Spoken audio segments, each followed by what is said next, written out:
اعوذ باللہ من الشیطان الرجیم بسم اللہ الرحمن الرحیم boys higher secondary school Kupwara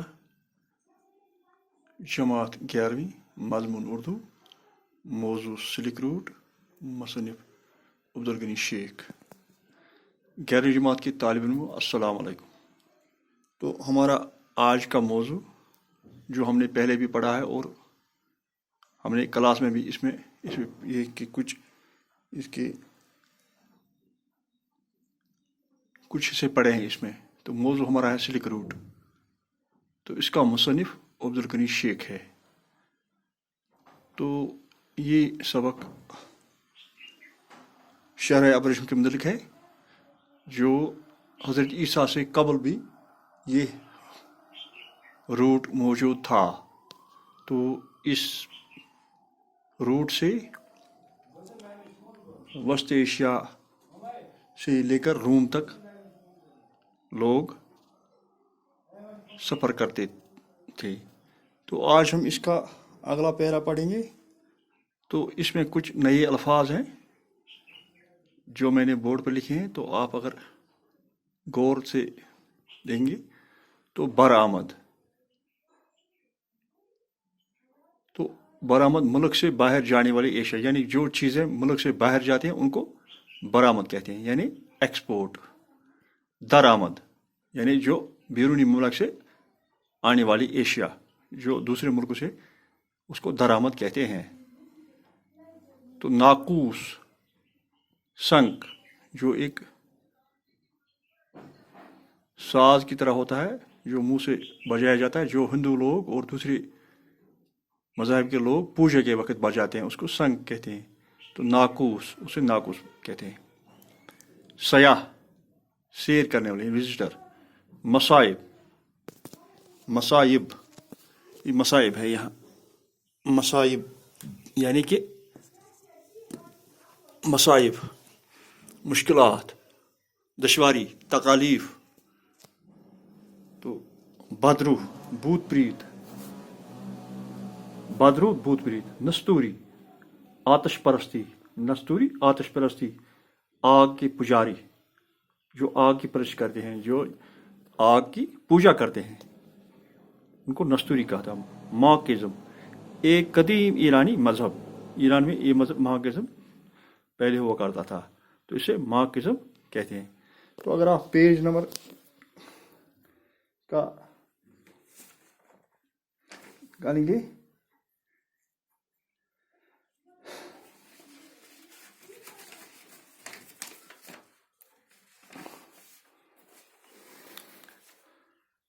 page number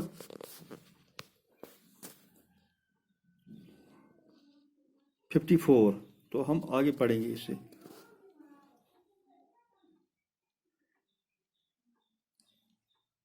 ایک مغربی مشاہد نے لکھا ہے کہ ختن اور شنچانگ کی راجدھانی اورمچی کے درمیان ہوائی اڑان کے دوران تکلا مکان کا منظر بڑا خوبصورت و دلکش لگتا ہے۔ تو اس تکلا مکان کا ہم نے پہلے بھی ذکر کیا ہے کہ تکلا مکان وہ جگہ ہے جہاں پر اگر کوئی قافلہ گم ہو جاتا ہے تو وہ واپس نہیں آتا، تو یہ ریت کی بلبلیوں میں پھنس جاتا ہے اور اسی میں دفن ہو جاتا ہے، تو اس کو تکلا مکان کہتے ہیں۔ تو ایک مشاہدہ کرنے والے نے لکھا ہے کہ ہوائی اڑان کے دوران بہت ہی خوبصورت منظر پیش کرتا ہے۔ سلک روٹ پر تجارت کے عروج کے دوران ریگستان کی بڑی بڑی بستیاں تھیں۔ تو جس وقت یہ سلک روٹ تجارت عروج پر تھی، یعنی کہ بہت اس میں عروج تھا، یعنی کہ لوگ زیادہ تجارت اس روٹ پر کرتے تھے، تو بڑی بڑی بستیاں آباد تھیں۔ ایک محقق یعنی تحقیق کرنے والے نے لکھا ہے کہ ان بستیوں کی تعداد 250 اور 300 کے درمیان تھی، یعنی کہ 250 سے 300 بستیاں اس روٹ پر موجود تھیں۔ سینٹرل ایشیا میں بدھ مذہب کے دور میں ان بستیوں کے ناقوس، شنکھ، ڈول، جانچ اور تری کی آوازیں گونجتی تھیں، اور جب اسلام آیا تو مسجد کے میناروں سے اذان کی صدائیں بلند ہونے لگی۔ تو جو یہ بستیاں جن کا ذکر پہلے ہی کیا، ڈاکٹر کا 250-300 بستیاں تھے، تو یہاں بدھ مذہب کے دوران ناقوس، شنکھ، ڈول، جانچ اور تری، یعنی کہ وہ آوازیں جو بدھ مذہب کے لوگ اپنی پوجا کے دوران بچاتے ہیں، اور اسلام کے عروج کے مسجد کی میناروں سے اذانوں کی آوازیں بلند ہونے لگیں۔ تو جغرافی محرکات، آب و ہوا کی تغیر و تبدیل کی وجہ سے یہاں بستیاں اور انسان کی آبادی ختم ہوئی۔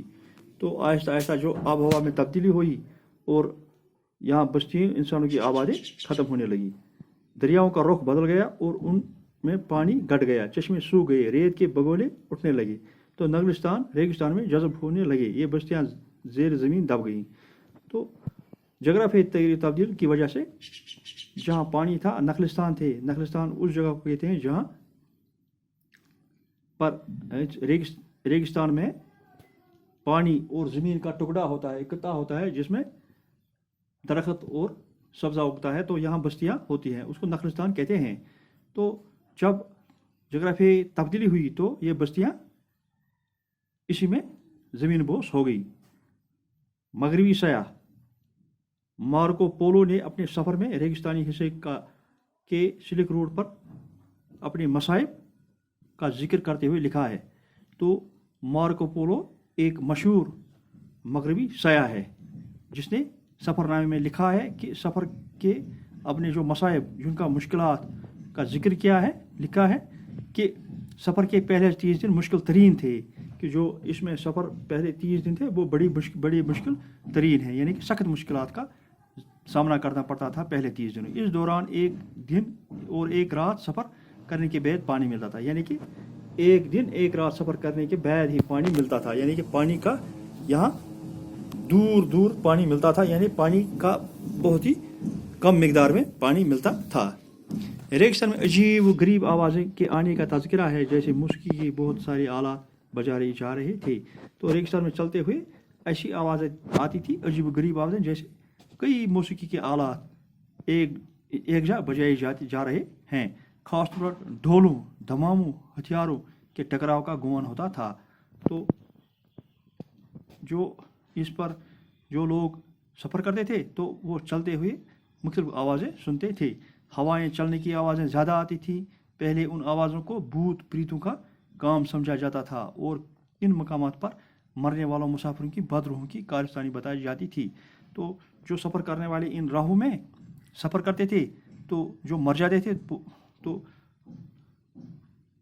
اس کا بد روحوں کا کارستانی بتائی جاتی تھی کہ ان بد روحوں نے ان کو مار ڈالا ہے۔ ایک جگہ سے مطلب یہ روایت ہے کہ وہاں 1000 سال پہلے 2 برسر پیکار فوجیں ریگستان طوفان کے دوران نیچے دب گئیں۔ تو ایک جگہ کے متعلق بیان کیا جاتا ہے کہ 2 فوجیں آپس میں جنگ کر رہے تھے، تو دونوں ریگستانی طوفان کی وجہ سے وہاں ہی دب گئے اور ان کا نام نشان ہی مٹ گیا۔ سلک روٹ ایک جگہ منحنی سا دائرہ بناتی ہے، شمالی کی جانب سے ترپان قصبے کی طرف جاتی تھی، اور یہ راستہ نگلستانی قصبوں سے گزرتا تھا اور آمد رفت کے بہتر تھا۔ دوسرا راستہ مغربی لولن کی طرف جاتا تھا، جہاں سے جنوب مغرب کی طرف ختن سمیت کئی نخلستانی قصبوں سے ہوتا ہوا کاش گھر کے شمالی راستے پر ملتا تھا۔ تو سلک روٹ کی کئی شاخیں نکلتی ہیں اور مختلف خطوں میں ان کا رابطہ ہوتا تھا۔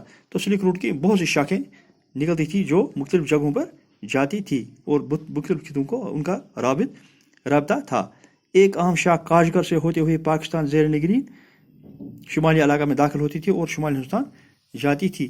تو ایک اس کا کاش گھر جاتا تھا، اس کا ایک راستہ۔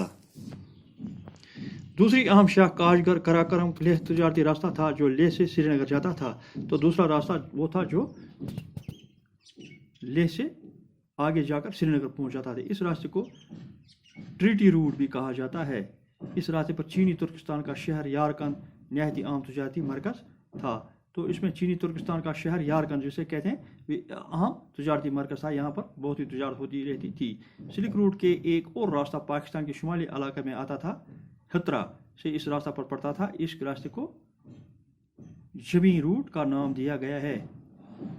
سلک روٹ کے عروج کے زمانے میں پامیر کی بڑی اہمیت تھی، یعنی پامیر ایک جگہ کا نام ہے تو اس کی بڑی اہمیت تھی۔ 9ویں اور 10ویں صدی میں سیاسی تبدیلیوں کی وجہ سے سلک روٹ کی تجارت کو دھکا لگا اور تجارتی قافلوں کی آمد و رفت کی بڑی کمی آئی. تو 9ویں اور 10ویں صدی جو سیاسی تبدیلیاں ہوئی اور حکومت تبدیل ہوگی تو اس وجہ سے جو سلک روٹ سے تجارت ہوتی رہتی تھی اس میں کمی واقع ہوئی، جس کے نتیجے میں سینٹرل ایشیا اور ہندوستان کے درمیان تجارت پامیر سے شمالی کوہ کرم کے دروں سے گزرنے والے راستوں کا منتقل ہوئی. تو اس وجہ سے تجارتیں دوسرے دروں سے ہونے لگی. 10ویں صدی میں ایک تاریخی تصنیف حدود عالم میں لکھا گیا ہے کہ کاش گر لیہ شاہراہ ان دنوں اچھی تجارت ہوتی تھی. تو ایک تاریخی تصنیف ہے حدود عالم، یعنی ایک کتاب جس میں لکھا گیا ہے کاش گر لیہ شاہراہ پر تجارت بہت اچھی ہوا کرتی تھی. تو کاش گر لیہ شاہراہ سے سری نگر کے علاوہ لیہ سے ہماچل پردیش اور تبت کے لیے تجارتی راستے بنے ہیں جن کے تجارتی قافلوں سے مسافروں کی آمد و رفت تھی. تو کاش گر سے لیہ جو سڑک جانے والی تھی وہ سری نگر سے علاوہ لیہ اور ہماچل پردیش تبت کے لیے تجارتی راستے بنے تھے جن کے تجارتی قافلوں میں مسافروں کی آمد و رفت تھی. ان پر آمد و رفت تھی. تو یہ ماخوذ لداخ تہذیب و ثقافت سے لیا گیا ہے یہ. اچھا بیٹا، تو اس طرح سے ہم نے یہ سلک روٹ جس کا مصنف شیخ عبدالغنی ہے آج اختتام پذیر ہوا. تو کل اس کے ہم مشقی سوالات لکھیں گے. خدا حافظ.